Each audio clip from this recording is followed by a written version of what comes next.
എല്ലാം എല്ലാവരോടും പറയേണ്ട ആവശ്യമില്ല. ഒരു കാര്യം ചിന്തിക്കേണ്ടിയിരിക്കുന്നു.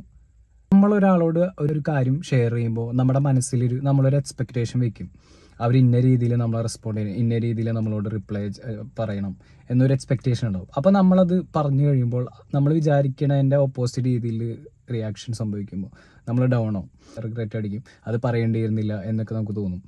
നമ്മളെ ഏറ്റവും വലിയ ഡൗൺ ആക്കുന്ന കാര്യം നിരാശയാണ്. അപ്പോൾ നമ്മളൊന്നും ആരിൽ നിന്നും എക്സ്പെക്റ്റ് ചെയ്യണ്ട.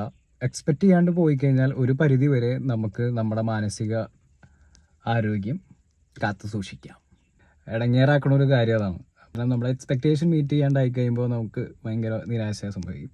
അപ്പോൾ നമ്മൾ ആലോചിക്കുക, നമ്മൾ ഒരു കാര്യം നമ്മൾ പറയുമ്പോൾ ആലോചിക്കുക, ഓക്കെ നമുക്ക് പറയുന്ന കാര്യങ്ങൾ പറയാം, ബട്ട് അത് ഇന്ന രീതിയിൽ അവർ തിരിച്ച് റിയാക്ട് ചെയ്യണം അല്ലെങ്കിൽ ഇന്ന രീതിയിൽ എടുക്കണം എന്ന് നമ്മൾ എക്സ്പെക്റ്റ് ചെയ്യാൻ പാടില്ല ഒരിക്കലും. കാരണം എക്സ്പെക്റ്റേഷൻ മീറ്റ് ചെയ്യാതായി കഴിയുമ്പോൾ നമുക്ക് ഡൗൺ ആവും. അപ്പോൾ ഒന്നും കൂടി ആലോചിക്കുക, ഓക്കെ? കാരണം എല്ലാം എല്ലാവരോടും പറയേണ്ട ആവശ്യമില്ല, ഓക്കെ? അത് മനസ്സിലാക്കുക.